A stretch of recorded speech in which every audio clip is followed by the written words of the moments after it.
Hello दोस्तों, अद्भुत कहानी सागर में आपका स्वागत है। आज की हमारी कहानी है उम्मीद का दिया।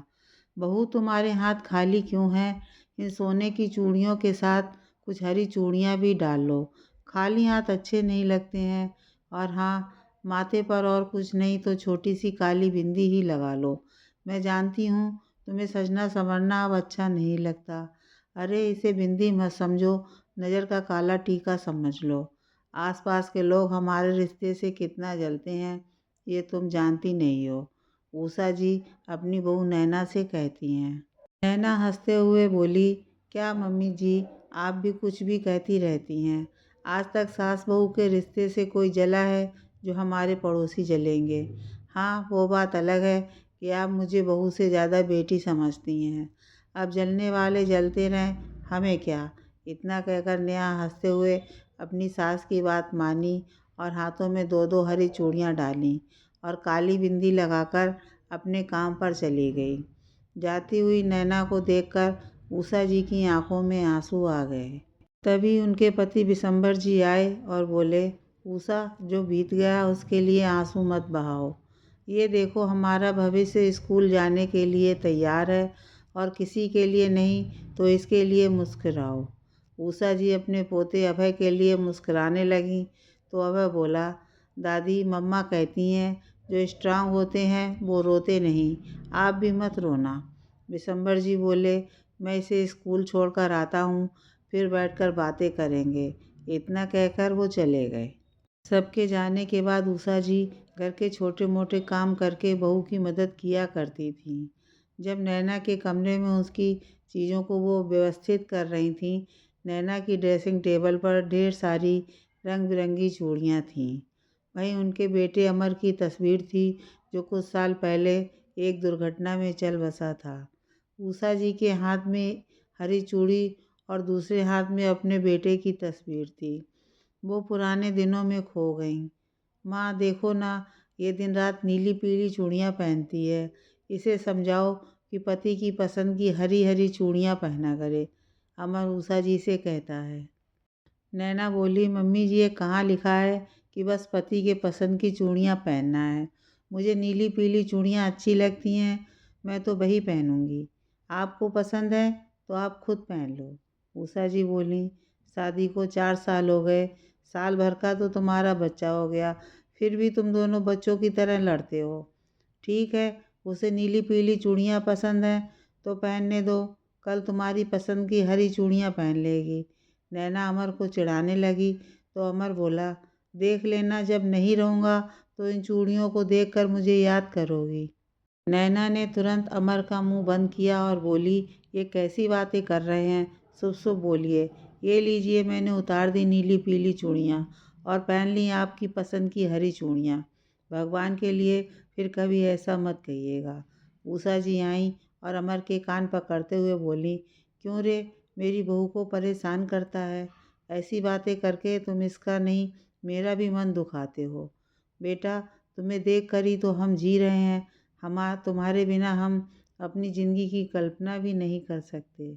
और माँ और पत्नी दोनों के गले में हाथ डालकर बोला, माँ, ज़िंदगी का क्या भरोसा, पर अब हम सबकी ज़िंदगी को आगे चलाने वाला आ गया है। अब पकड़ो अपने पोते को, मैं ऑफिस चलता हूँ। इतना कहकर अपनी मोटरसाइकिल स्टार्ट किया और निकल गया। ना जाने ईश्वर कब जुबान पर बैठ जाते हैं। साँझ में दोनों सास बहू मटर छील रही थीं और कह रही थीं कि आज अमर जब आएगा तो उसे मटर की कचौड़ी बनाकर खिलाएंगे। तभी उधर से अमर का एक दोस्त भागते हुए आया और एक बुरी खबर लाया, जिसे सुनते ही नैना वहीं बेहोश हो गई। उषा जी मानो पत्थर की हो गईं जब उसने ये बताया कि अमर का एक्सीडेंट हो गया है और वो अस्पताल में अंतिम सांसें ले रहा है। देखते ही देखते हरा भरा परिवार दुखों में बदल गया। जाते जाते अमर ने अपने पूरे परिवार की जिम्मेदारी नैना को सौंपी थी, जिसे नैना ने संभालने का वादा किया। जिन चूड़ियों से नैना को इतना प्यार था, आज समाज के ठेकेदार उन चूड़ियों को भी उतार रहे थे। नैना को होश नहीं था जब उसकी बुआ सास उन चूड़ियों को खोल रही थी। उषा जी पूरे समाज के सामने खड़ी हुई और बोली, दीदी मत उतारिए मेरी बहू की चूड़ियों को, अभी उसकी उम्र ही क्या हुई है। बुआ जी बोली, मानती हूँ तुम्हारा परिवार नए जमाने का है, पर समाज के कुछ नियम होते हैं। उषा जी बोली, मैं नहीं मानती ऐसे नियमों को जो बस दुख की घड़ी में साथ दें। जो नियम हौसला ना दे सकें, ऐसे नियम को तोड़ देना ही बेहतर है। जहाँ सब लोग नैना को अभागिन कहकर सांत्वना दे रहे थे, वहीं उषा जी हौसला रखा और नैना से बोली, बहू याद रखो, जीवन में जिद, जुनून और हौसला हमेशा बनाए रखना, तभी मंजिल तुम्हारे कदमों में रहेगी, वरना तो दूसरे लोग हमेशा तोड़ने और गिराने के लिए तत्पर रहते हैं। नैना भरी हुई आंखों से उषा जी के गले लग गई और विलाप करने लगी। वहीं उषा जी ने बेटे के गम को पी लिया और बहू को हौसला दिया। कुछ घंटे बाद विशंबर नाथ जी के लौटने की आहट से उषा जी अपनी यादों से भी लौट आईं। उषा जी के हाथों में हरी चूड़ियों को देखकर बोले, तुम फिर उन पुरानी यादों में चली गई थी। कितनी बार कहा, जो यादें दर्द दें उन्हें याद मत करो। अपने बेटे के उन खूबसूरत पलों को याद करो जब वो तुम्हें कहता था कि मैं नहीं रहकर भी हमेशा इस घर में रहूँगा। विशंबर जी ने उषा जी को हौसला दिया। अब यही तो होता था, दोनों एक दूसरे को हौसला देते थे। कुछ घंटे बाद विशंबर जी पोते को लाने के लिए चले गए। देखते ही देखते सांझ हो गई। नैना दफ्तर से लौट कर आई। आते ही सबसे पहले अपनी हरी चूड़ियों को वो उतारने लगी। उषा जी बोली, नैना पहले तुम अमर के लिए चूड़ियाँ पहनती थी, अब अपने बेटे के लिए पहनो। तुम्हारे हाथों की चूड़ियों को देखकर देखो वो कितना खुश होता है। बेटा, किसी के चले जाने से ज़िंदगी रुकती नहीं है। जाओ हाथ मुंह धो लो, फिर इकट्ठे बैठकर चाय पियेंगे। नैना मुस्कुराकर हाथ मुंह धोने चली गई। समय बीता। कुछ महीनों बाद नैना की बुआ सास आईं। वो नैना के कपड़े, उसकी चूड़ियों को देखकर मुंह बनाती थीं। नैना उस पर ध्यान नहीं देती और अपना काम करती थी। एक रोज़ जब वो दफ्तर गई तो बुआ जी बोली, उषा, नैना को अमर की नौकरी क्या मिल गई, उसके तो रंग ही बदल गए हैं। देखना उसका मन कहीं और ना लग जाए और तुम सब उसकी राह देखती रह जाओ। विशंबर जी बोले, दीदी जब भी आती हो कड़वी बातें ही करती हो, और जो आप कह रही हैं वो तो हम कब से चाहते हैं। काश कि नैना की ज़िंदगी में फिर कोई आए और उसके जीवन का हर रंग और हर खुशी लौट आए। इतना कहकर विशंबर जी दुखी मन से वहाँ से चले गए। बुआ जी उषा जी से बोली, विशंबर तो समझेगा नहीं, तुम तो समझो। उषा जी हाथ जोड़कर बोली, दीदी बहुत मुश्किलों से ज़िंदगी पटरी पर आई है, अपनी कड़वी बातों से मन दुखी मत कीजिए। बस मेरी बहू और मेरे पोते को आशीर्वाद दीजिए। हमने तो ज़िंदगी जी ली, उसके सामने तो पूरी ज़िंदगी पड़ी है। कभी खुद को उसकी जगह रख कर देखिए, तब उसके दर्द का एहसास होगा। इतना कहकर उषा जी चाय पीने लगीं। नैना दफ्तर से लौटी, विशंबर जी से बोली, पापा जी, ये आपकी और मम्मी जी की पूरे 2 महीने की दवाई हैं।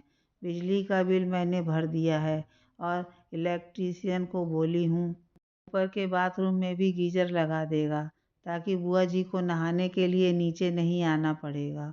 और हाँ, बुआ जी आपको समोसे और जलेबी बहुत पसंद है, तो वो भी लेकर आई हूँ। कपड़े बदल कर आती हूँ, फिर सबको देती हूँ। इतना कहते हुए नैना कमरे से चली गई। बुआ जी आश्चर्य से नैना की तरफ देख रही थी। विशंबर जी बोले, दीदी देख रही हैं, ये अपने आंसुओं को पीकर हम सबको खुश करने की कोशिश करती है। थोड़ी देर बाद जब नैना सबको समोसे और जलेबी दे रही थी तो बुआ जी ने उसके हाथों को पकड़ा और बोली, बहू तुम्हारे हाथ खाली क्यों हैं? सोने की चूड़ियों के साथ 2 हरी चूड़ियाँ भी डाल लो।